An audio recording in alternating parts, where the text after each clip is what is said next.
بسم الله الرحمن الرحيم. الحمد لله رب العالمين على ما تواتر من نعمائه وعلى ما تتابع من جميل كرمه وإفضاله، والصلاة والسلام على المبعوث رحمة للعالمين وعلى آله وأصحابه ومن سلك سبيلهم إلى يوم الدين. أما بعد. There's many general ayat and ahadith that mention the right of a Muslim over another, and that definitely encompasses the rights of Muslim captives. Those ayat and hadith on the rights of brothers and sisters over each other are more than sufficient to tell us the rights of Muslim captives. Ayat like وَإِنِ اسْتَنْصَرُوكُمْ فِي الدِّينِ فَعَلَيْكُمُ النَّصْرُ, and in Surah Al Imran, وَاعْتَصِمُوا بِحَبْلِ اللَّهِ جَمِيعًا وَلَا تَفَرَّقُوا وَاذْكُرُوا نِعْمَةَ اللَّهِ عَلَيْكُمْ إِذْ كُنْتُمْ أَعْدَاءً فَأَلَّفَ بَيْنَ قُلُوبِكُمْ فَأَصْبَحْتُمْ بِنِعْمَتِهِ إِخْوَانًا. In the verse, إِنَّمَا الْمُؤْمِنُونَ إِخْوَةٌ, and in Surah Al Anbiya, إِنَّ هَذِهِ أُمَّتُكُمْ أُمَّةً وَاحِدَةً وَأَنَا رَبُّكُمْ فَاعْبُدُونَ. And like that verse, وَإِنَّ هَذِهِ أُمَّتُكُمْ أُمَّةً وَاحِدَةً وَأَنَا رَبُّكُمْ فَاتَّقُونَ. In the various different ahadith on this matter, al-Muslim wa akhul Muslim, la yadhlimuhu wa la yakhdhuluhu. A Muslim is a brother of another Muslim. A Muslim is a Muslim's brother. He doesn't wrong him and he doesn't desert him. When Imam al-Nawawi was mentioning what yakhdhuluhu means, he said it means a Muslim should never desert or abandon his brother or sister in a time of need. Because the rights of captives are essential and important, they were also mentioned in separate specific hadith, like the famous hadith in Sahih Bukhari, Fukkul Ani, free the captives. This ummah was once upon a time the leader of the ummah in implementing the justice of Allah subhanahu wa ta'ala to both Muslims and non-Muslims. When the tables were turned and they were living under the rule of Tawheed, Muslims didn't transgress against them, nor did Muslims do to them what they're doing to us today. History, documented letters by Ibn Taymiyyah and other ulama, and more importantly, the guidance, the Quran and the Sunnah all prove that. But when the Ummah left the guidance and they were told when they leave the guidance they would become the lowest of the Ummah, it happened as they were told. And those scenes that used to drop the most masculine of men to their knees weeping have now become scenes that males casually swipe through on their phones looking at them. Scenes that used to spark wars have become nothing in the eyes of the Ummah today. Just one of the hundreds or one of the thousands of acts of hostility that we see with our own eyes today, especially towards sisters, when they used to not see them, they didn't have internet, when they used to hear of them, they would trigger the most oppressive Muslim ruler to declare war and eradicate towns off the face of the earth. There's historic examples of that. Some leaders may have oppressed their own people, Muslim leaders who oppressed their people. But when an outsider took captives, especially when it was women, it was a declaration of war considered more hostile than invading Muslim lands. Hashim al-Rifa'i said in his poem, وَآلَمَنِي وَآلَمَ كُلَّ حُرٍّ سُؤَالُ الدَّهْرِ أَيْنَ الْمُسْلِمُونَ. It hurts me and it hurts every person, the question of where are the Muslimin? تُرَى هَلْ يَرْجِعُ الْمَاضِي فَإِنِّي أَذُوبُ لِذَلِكَ الْمَاضِي حَنِينًا. Do you think that past will ever return again? Because I melt in agony over the returning of that past. Even in times when Muslims were weak, captives were a concern and a priority to them. The rule is, مَا لَا يُدْرَكُ كُلُّهُ لَا يُتْرَكُ كُلُّهُ. Whatever can be gained or achieved in its entirety, it shouldn't be disregarded entirely. And the back-end for that rule is from the Quran and the Sunnah in Surah Al-Taghabun. فَاتَّقُوا اللَّهَ مَا اسْتَطَعْتُمْ. Keep your duty to Allah and fear Him as much as you can. مَا اسْتَطَعْتُمْ, as much as you can. In the hadith, in Bukhari and Muslim, the portion of it, وَمَا أَمَرْتُكُمْ بِهِ فَأْتُوا مِنْهُ مَا اسْتَطَعْتُمْ. The Messenger sallallahu alayhi wa sallam said, if I order you to do something, then do of it as much as you can. You were ordered to free or ransom the captives. You can't do it. If you're in a phase where you can't free them, then you look for other means to give them victory.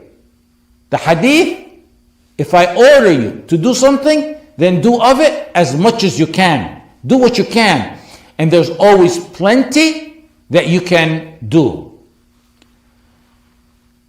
In the most difficult times of the Messenger sallallahu alaihi wasallam's da'wah, when he himself was suffering the hostility of Quraysh, when he was slandered and oppressed, when the entrails of the camels were thrown over his blessed back, may my parents be ransomed for him, sallallahu alaihi wasallam, when they were scheming to restrain him or kill him or oust him, in those most difficult, dark times, he was concerned about the captives. When Bani Makhzum took Ammar ibn Yasir and his mother and father, torturing them in the hot sun of Mecca, he didn't say, what's my dua gonna do? Or how's my inspirational words gonna help them? In those most difficult times, and I never read or heard or mentioned the story, the hadith of what the Prophet ﷺ said to them, even when I was a child, because we learned this as children, except I imagine and visualize the blessed, radiant, bright face of Rasulullah sallallahu alaihi wasallam in grief and in sorrow, seeing his beloved friends in captivity under torture, not being able to free them, but he leaves them with words of support and encouragement and hope. صبرا آل ياسر فإن موعدكم الجنة أبشروا آل عمار وآل ياسر فإن موعدكم الجنة. Isn't that like sending the captives letters or postcards with a hadith or ayah in it? They'll hang it in their cells and read it over and over, and it'll make their day and possibly their month. When they walk to the mail call and everyone walks back with mail in their hands except a Muslim or a Muslimah who walk back to their cells sluggish, empty-handed, isn't that a deficiency in our fulfillment of their rights? In his difficult times, sallallahu alaihi wasallam encouraged the Sahaba to free the slaves and captives. And the Sahaba rushed to it. You know the famous story of Abu Bakr ransoming Bilal radiallahu anhu, and likewise Amir ibn Fuhayra and Zinnir al-Rumiyya and others radiallahu anhum ajma'in. In fact, Rasulullah sallallahu alayhi wasallam was so concerned over the issue of captives that he took preventive steps so that none of them would fall as captives. That's why he chose Uthman radiallahu anhu over everyone else in Sulh al-Hudaybiyah to represent him to Quraysh, because Umar advised him and suggested that Uthman has a large, strong clan that would support him, protect him, and it's less likely they would capture or kill someone like Uthman radiallahu anhu. The point being is that even in the weakest times, captives were always a priority to the Messenger sallallahu alaihi wasallam in the Ummah. And there's plenty to do to support them. In one of the most sacred moments before Allah, standing before Allah in a fard salah, in qunut, the Messenger sallallahu alaihi wasallam makes dua for captives by name. Allahumma anji Ayyash ibn Abi Rabi'a. Allahumma anji Salamat ibn Hisham. Allahumma anji al-Walid ibn al-Walid. Allahumma anji al-mustad'afina min al-mu'minin. In another narration, he mentioned the names in a different order. He said, Allahumma anji al-Walid ibn al-Walid. Wa Salamat ibn Hisham. Wa Ayyash ibn Abi Rabi'a. وَالْمُسْتَضْعَفِينَ فِي Mecca. He mentioned dua for captives by name, and he said, oh Allah, help the helpless, weak believers of Mecca. In another narration, he mentioned them in a slightly different order, and he said, oh Allah, save the weak, faithful believers of Mecca. I don't know, وَالْعِلْمُ عِنْدَ اللَّهِ وَاللَّهُ تَعَالَى أَعْلَمُ, that the Messenger sallallahu alayhi wasallam ever made dua in qunut for martyrs by name. But he mentioned captives by name in qunut. In addition to the significance of the dua, you learn that he mentioned the names so they won't be forgotten. And it's to highlight the Muslims' duty towards them and to make them a priority. The martyrs are alive with Allah being provided for, while the captives are a cause that you need to work for. Don't underestimate when someone tells you to make dua for them or write them or raise awareness for them, or right those who are oppressing them, or if you're asked to put money in their commissary so that they can buy food and essentials, mass right the warden of the prison where they're being mistreated. That's similar to what Ibn Taymiyyah and many other ulama did. Don't underestimate that at times when those are the only means available to you. ما لا يدرك كله لا يترك كله. Do you remember the halaqah when I mentioned the story of Baqi ibn Makhlad rahimahullah, and the woman who approached him and told him her son was a captive, and he made dua for her? And the moment he made dua for her was the moment the shackles were broken off the feet of her son and he was freed. I don't want to go over it again, but there's many more documented similar stories. And in this ummah are those who, if they ask Allah subhanahu wa ta'ala, He will answer them. The khulafa after the Messenger sallallahu alayhi wasallam learned of their priorities from Rasulullah sallallahu alayhi wasallam. And that's why Umar said, لأن أستنقذ رجلا من المسلمين من أيدي الكفار أحب إلي من جزيرة العرب. In Musannaf ibn Abi Shaybah he said, freeing a captive is more beloved to me than the entire Arabian Peninsula. And also in Musannaf ibn Abi Shaybah he said, كل أسير من المسلمين كان في أيدي المشركين ففكاكه من بيت مال المسلمين. Every captive of the Muslims should be ransomed from the house of the wealth of the Muslims, from Bayt Mal al-Muslimin. Meaning it's the Muslims who will ransom him, not his mom or his dad or his wife or his relatives. It's the duty of the Muslims to do so.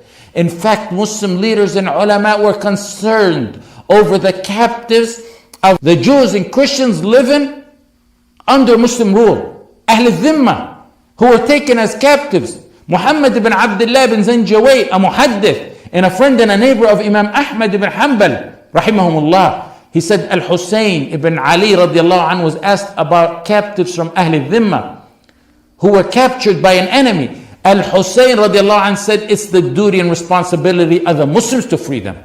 Ibn Taymiyyah had many stands pertaining to this specific matter like that. If that was their concern over captives of the people of Dhimma, Ahl Dhimma, who are Christians and Jews, then imagine their concern for the people of Tawheed. And if that was their concern for the men of the Ummah, then imagine their concern for the honorable women of the Ummah. Because men of Tawheed and chivalry, they know their priorities and concerns. And a woman is given more precedent over such matters. With a man, you fear for his deen and his well-being in captivity. For a woman, you fear for her deen, for her well-being, and for her honor. And for her honor.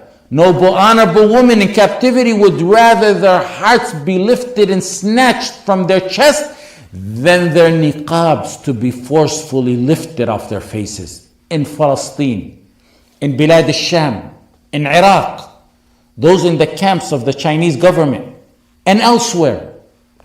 Aafia Siddiki here, a prime example. And when we say Aafia Siddiki, we don't only mention Aafia Siddiki for her horrific personal ordeal. Aafia Siddiki is an icon for the plight of Muslim women unjustly held in prisons all over the globe. Aafia's case is a crown of disgrace for this country and an unmasking of the reality of their injustice system, and it will remain so.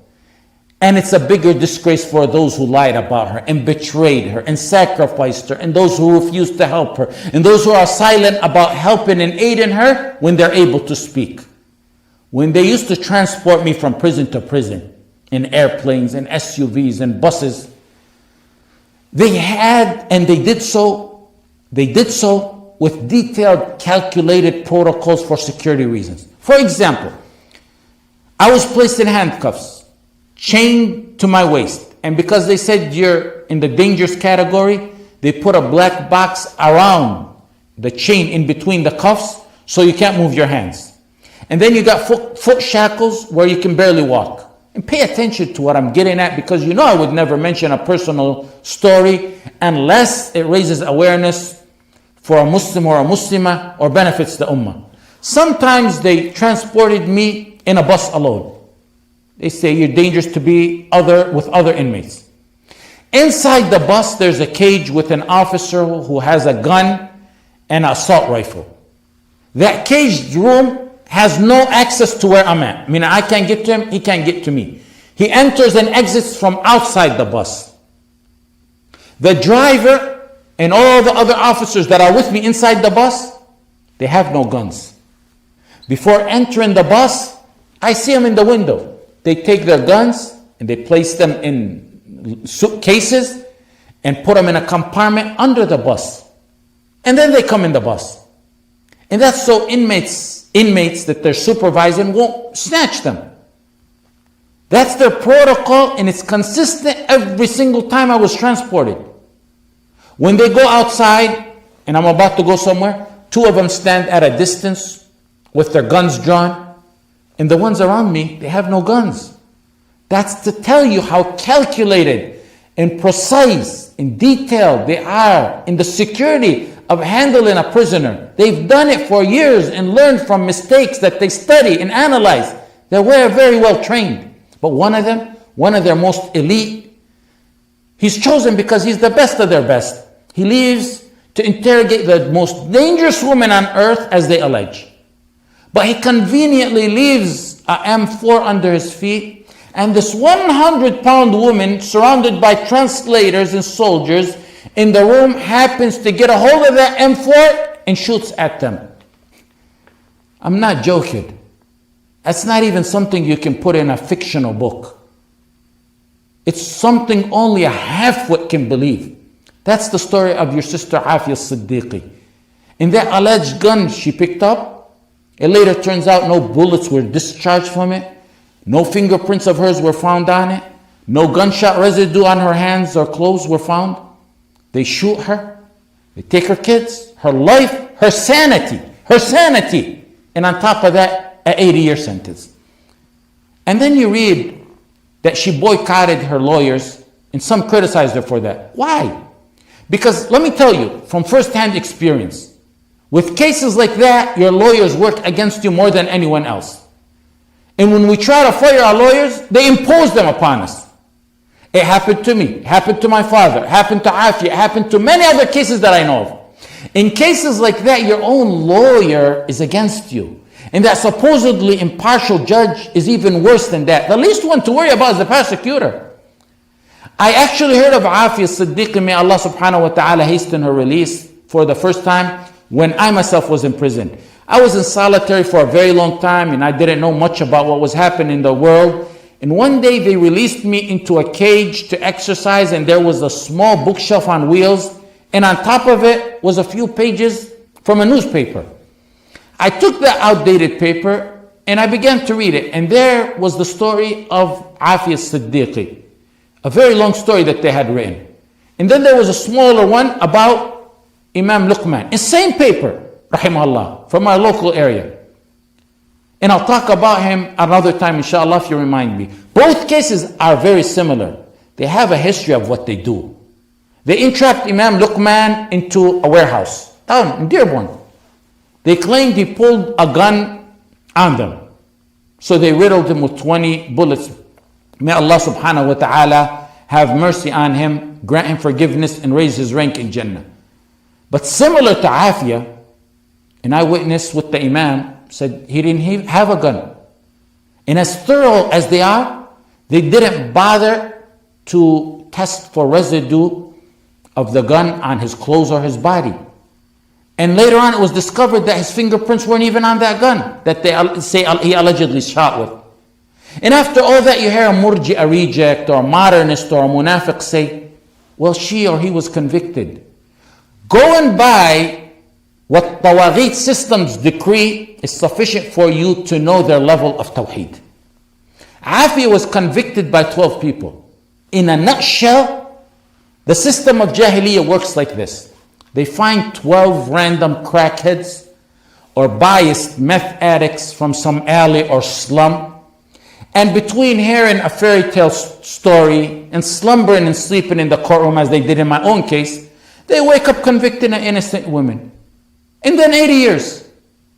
Do you know there's volumes on top of volumes written on the status and rules and etiquettes and qualification for a Muslim judge who would stand in such a matter? The qualification for that position are significant because the lives of innocent people are not a game to us.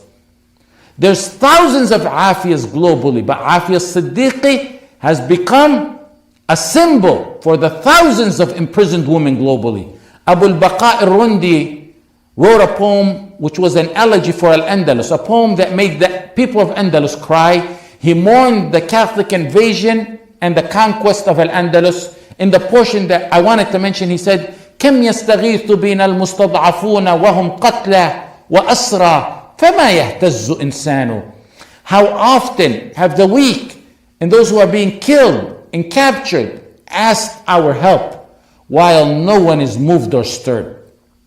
ماذا التقاطع في الإسلام بينكم وأنتم يا عباد الله إخوان. What is the severing of the bonds of Islam when you عباد Allah are all brothers of each other? ألا نفوس أبيات لها همم أما على الخير أنصار وأعوان. Are there no heroic souls with lofty ambitions? Are there no helpers and defenders of the truth? يا رب أم وطفل حيل بينهما كما تفرق أرواح وأبدان. A mother and a child have been separated like souls and bodies are separated. He was talking about what he saw in Al-Andalus, and it's what happened to Aafia, and it happened to many others who were separated from their children. They took her 3 kids, and as the poet said, it's like a soul separating from the body for a mother. They gave 2 back to the family, and they kept or killed 1. Her son Sulaiman is still missing until today. They take 3, give 2 back. I mean, some sort of a game that they think. Imagine that happening to you. May Allah subhanahu wa ta'ala save you from that. Wallahi, I get traumatized every time I hear of a Muslim facing a custody problem or his kids are taken away. And I remain ill for days because they love to take that pure seed of tawheed and transform it into a seed of shirk. وَطِفْلَةٌ مِثْلُ حُسْنِ الشَّمْسِ إِذْ طَلَعَتْ كَأَنَّمَا هِيَ يَاقُوتَةٌ وَمَرْجَانٌ. A maiden fears the sun when it rises as though she was rubies and pearls. يقودها العلج للمكروه مكرهة والعين باكية والقلب حيران.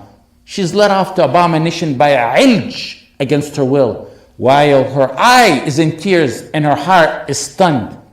For years, Aafia has been in solitary. Close your bedroom door on you with all the luxury and comfort that you have and see how long you can stay in there. Most people can't even do that for a half a day, let alone a few days or months or years. And that's with your cell phone, your food, and your refrigerator in that room, and possibly an attached bathroom. Imagine a 6x8 cell, 6x8 foot cell, in a bed that's from metal, in a small mattress, in a toilet from metal, in a sink from metal that's attached to it. And that toilet's in your qibla generally. Most of the time it's in your qibla. And they mask the windows where you can't really see through it. And they play with the warm and cold temperature as they please to discomfort you. And a guard walks by almost every half hour or so, invading your privacy. And then other guards take their PTSD anger out on you. Most of the federal correctional officers back when I was in prison were soldiers returning from Afghanistan. And you can just imagine the anger and hatred they would spew on a Muslim. The hardships that they cause, sometimes instigating inmates to harm or kill someone. Giving you food that they wouldn't give their own dogs. And to be accurate, not all of them are like that, but there are many like that. And that's all it takes. And while she's in that 6x8 cell, imagine what's going through her mind. Flashbacks at what they did to her over the years. Conditions of her kids and her family. Abu al-Baqa al-Rundi concludes and says, لِمِثْلِ هَذَا يَذُوبُ الْقَلْبُ مِنْ كَمَدٍ إِنْ كَانَ فِي الْقَلْبِ إِسْلَامٌ وَإِيمَانٌ. The heart melts with sorrow at such sights if there's any Islam or belief in that heart. وصلى الله على سيدنا محمد وعلى آله وصحبه